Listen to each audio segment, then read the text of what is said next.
You wake up and something feels off. Your face looks a little puffier than usual. Your rings feel tighter.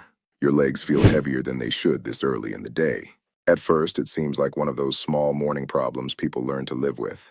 What concerns me is how easily this gets brushed aside.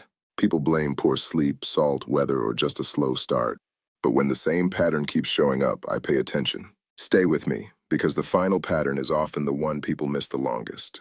Many people think about blood circulation. Very few think about lymph flow, but lymph matters.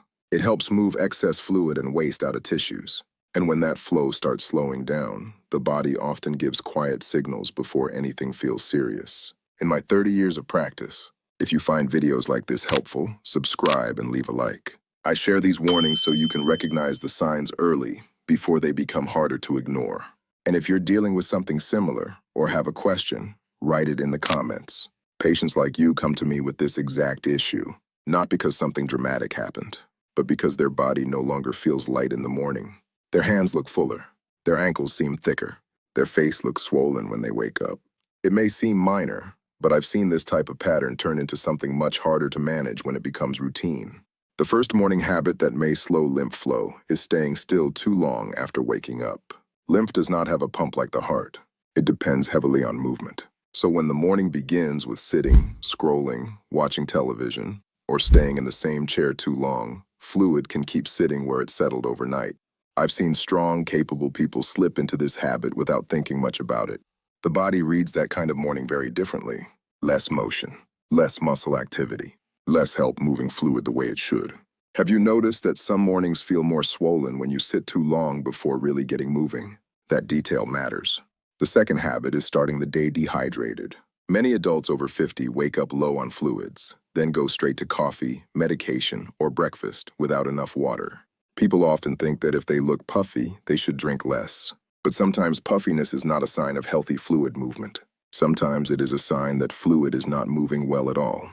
That is where the danger lies. A body can look swollen and still be sluggish at the same time. I've seen people cut back on water because they felt bloated, when in reality, their system was already struggling to clear fluid properly. Pay attention to what changes after simple movement. Pay attention to whether this is worse after an inactive evening, a slow morning, or too little water. These may seem like small details, but small repeated patterns are often where the story begins. And the next part is where this stops being just a morning annoyance and starts affecting much more than that. Another habit that quietly makes this worse is starting the day with too much salt and too little real nourishment. I see this all the time. Processed breakfast sandwiches, salty frozen meals, packaged meats, quick convenience foods that seem harmless because they are easy. The problem is not one breakfast by itself. The problem is what repeated sodium overload does when the body is already slow to clear fluid well.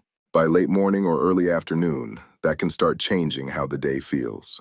Socks leave deeper marks. Shoes feel tighter. Standing becomes less comfortable. A person may not call it swelling. They just say their body feels off, heavier, slower, less cooperative than it used to be. Over the years, I've learned that this is often where people start adjusting their routine without fully noticing it. They sit down more often. They cut walks shorter. They think twice about errands. They stop standing in one place too long. Not because they are being lazy, because their body is becoming less comfortable to carry through the day. Another morning habit that can work against lymph flow is wearing tight socks, tight waistbands, or restrictive clothing early and then staying in them for hours. That may sound minor, but I've watched small pressure points become part of a much bigger pattern in people who are already prone to holding fluid. When tissues are slow to clear, unnecessary restriction can make that heaviness more noticeable as the day goes on. Keep watching, because the next part is often where this pattern begins to affect independence. This is the point where the problem often stops feeling cosmetic. It starts interfering with comfort, movement, and confidence. People become more cautious with stairs. They avoid certain shoes. They prefer to stay seated longer. Some begin planning their day around how their legs or ankles are likely to feel later. I've seen this happen quietly in people who still look fine from the outside. That is what makes it easy to miss. The real change is not always what another person sees. It is what the person starts avoiding. A longer walk, extra time on their feet, a trip that involves too much standing, a day that feels too physically demanding. Another revealing pattern is what happens when the whole first part of the day stays too inactive. Bed to chair to car to another chair.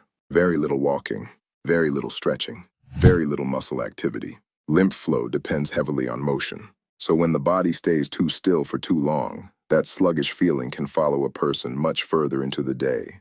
I've had people tell me, once I finally got moving, I felt somewhat better. That detail tells me a lot. It tells me the body may still respond well to motion, but it is not getting enough of it early enough. That is not something I like to ignore when it becomes a pattern. Have you noticed that your body feels more comfortable on mornings when you move earlier, walk sooner, or avoid sitting too long? Have you noticed that some days feel easier simply because you got your body working sooner? Small differences like that often reveal more than people expect. What concerns me most at this stage is not just swelling or heaviness. It is the quiet loss of freedom that can begin around it. A shorter walk here, a skipped outing there, a growing preference to stay seated, a body that feels less reliable than it used to. That is often the point when this becomes more than a simple morning habit. The final pattern I want you to pay attention to is not one isolated symptom. It is repetition. When the body keeps returning to the same kind of fluid buildup, heaviness, or morning swelling, and that pattern starts feeling familiar, I stop treating it like a minor routine issue. What matters most at this stage is consistency. A single uncomfortable morning may not mean very much. But when the same kind of problem keeps returning, lasts longer, or begins shaping how you move through the day, that is different. By that point, we are no longer just talking about a habit. We are talking about a pattern your body may be struggling to keep up with. In many cases, the damage begins long before the pain does. That is why people wait. They think if it does not hurt, it cannot be important. But slow lymph flow and poor tissue drainage do not always announce themselves in dramatic ways. Sometimes the warning is simply that your body no longer recovers the way it used to. This is where I want to be careful and practical. Lymph flow is not the only reason this can happen.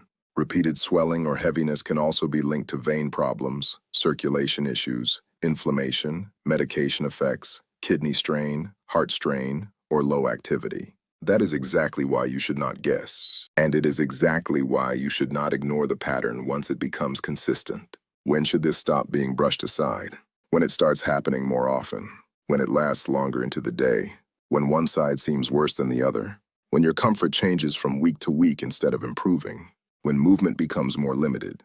When your body begins feeling less reliable in small but repeated ways. I have seen people adapt around these signs for months. They sit more. They skip outings. They avoid certain clothes. They accept a level of discomfort that should have been questioned much earlier. And by the time they finally bring it up, the pattern is already more established than it needed to be. So here is the guidance I would give you. First, pay attention to timing. Is this mainly happening in the morning, or is it lasting well into the afternoon? Second, notice frequency. Is it occasional, or has it quietly become part of everyday life? Third, look for triggers. Does it seem worse after a very still morning, too much salt, too little water, or too much sitting? Fourth, notice what changes with movement. If walking, stretching, or even changing position helps, that tells you something important. And fifth, bring the pattern up clearly if it keeps returning. Not with panic, not with fear, just clearly. Tell your clinician what you are noticing, how often it happens, when it shows up, and whether it is getting worse. You do not need to panic over every sign your body gives you, but you should not get too comfortable ignoring a repeated one either. The body often warns early, quietly, consistently, and the people who usually do best are the ones who notice that pattern before discomfort turns into limitation. If this video helped you, subscribe for more guidance like this. And if you've noticed any of these signs yourself, or if you still have questions, share it in the comment.